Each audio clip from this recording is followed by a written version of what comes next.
Panibagong araw at panibagong kaganapan na naman ang mangyayari ngayon. Ako nga ay magtitinda sa araw na ito. Siyempre, bago tayo magtinda ay kailangan may laman muna ang ating tiyan para hindi tayo gutumin. Pagkatapos ko ngang kumain ay kinuha ko na agad yung susi at pumunta sa tindahan para buksan ito. Grabe, nahirapan pa talaga ako sa pagbubukas niyan pero sa wakas, ayan, naging successful din. Ako sa pagbubukas pa lang natatagalan na ako at napapagod. Paano pa kaya kapag nagtinda na? So, syempre, for the go pa rin tayo. Ay, yan nga ang tinitinda namin ng aking tita. Yes, may kasama ako at yun ay ang aking tita. Sari-sari store nga pala ito and at the same time, nagbebenta rin kami dito ng mga ulam and pwede dine-in at pwedeng take-out ako. Charis. Inabalik ko na nga yung laman ng freezer dahil tuwing umuwi kasi kami ay tinatanggal namin dahil nagpapatigas kami ng yelo. Dahil kapag hindi namin to tinanggal ay nako panigurado, baka pati ito mag-yelo na rin at hindi na namin maibenta. May extra freezer pa naman kami dyan sa tindahan pero marami rin kasing laman. Ito na rin kasi yung pinaka-easiest way namin na ginagawa. Marami din talaga kaming ini-stock ng mga soft drinks dahil nga sobrang mabili dito and syempre nasa harapan kami ng aming munisipyo. Talagang expect mo na lang na maraming bibili. O diba, syala, tapos ng atin yun na maglagay ng mga soft drinks. And bukod nga sa nagbebenta kami ng yelo ay ginagamit rin namin ito dahil kami nga ay nagbebenta rin ng palamig. Since ako nga ang nagbubukas ng tindahan sa umaga, ay syempre ako na rin ang bahala sa palamig na tinda namin. Yung palamig nga namin yan ay malinis dahil ang tubig na ginagamit namin dyan ay syempre mineral. At yung yelo nga na gamit namin dyan ay galing sa poso na pwedeng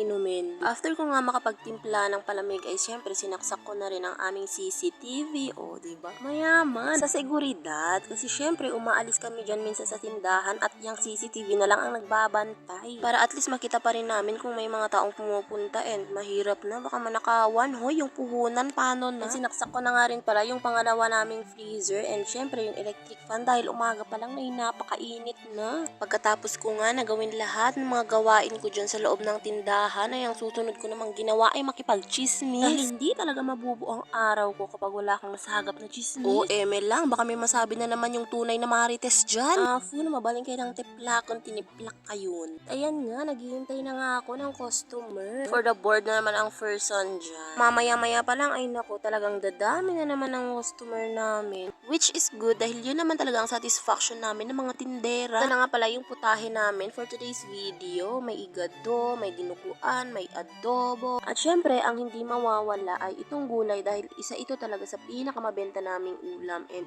may bangus at pampahaba ng buhay. Ang pansit. So guys, yan na lahat ang aming bentang ulam for today's video. And ano pang ginagawa nyo guys? Come and eat. At ito na nga ang aming first customer sa araw na ito, si ma'am na sobrang bait at ever since mag-umpisa kami magbenta ay suki na namin. Refill nga ulit ako ng kanin dyan dahil sa sobrang daming bumili at hindi ko na rin na-videohan. May customer na nga ulit kami, si ma'am and sir. Maraming salamat po sa parating pagkain dito sa amin. Sa mga oras na yan ay pasado alauna na kaya wala na namang masyadong tao dahil sobrang init talaga. Tapos na nga rin akong kumain sa mga oras na yan. Nakalimutan ko na ngang videohan dahil sa sobrang gutom. Ayan, nagbebenta na naman ang person. Ay naku, maraming salamat talaga sa lahat ng mga bumibili. Dahil kung wala kayo, ay wala rin kaming benta, syempre.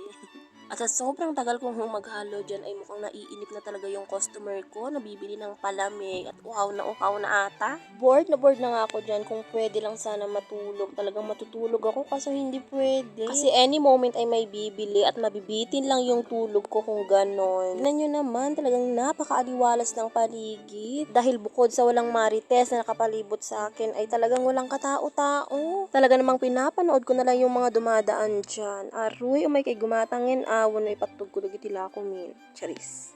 Ay nako, halatang hindi talaga ako marites dahil walang dumadayo sa akin. Dahil di ba ganun naman talaga kasi yung ibang tindahan mismong marites ang mga dumadayo. Nako, pwede sige, sana all na lang. Charis. Share ko nga pala ng mga batang to pala kanina na bibili ng palamig ay nagtatalo pa dahil kulang ang pera nila. Kaya sabi ko, sige akin na lang at ako nang bahala. Dahil alam ko naman na uhaw na sila. O diba, napakabait ko. Na plus 10 points pa ako sa langit. Charis. Nagsiuwian na nga yung mga empleyado dyan sa munisipyo namin dahil pasado alas 5 na nga sa mga oras na yan. At nakapaglinis na nga rin kami sa mga oras na ito at yung mga ulam pala ay naibenta na rin namin. Dahil wala na rin namang masyadong nabili sa amin ay nagsasara na rin kami agad. At hanggang dito na nga lang. Maraming salamat sa panonood. God bless.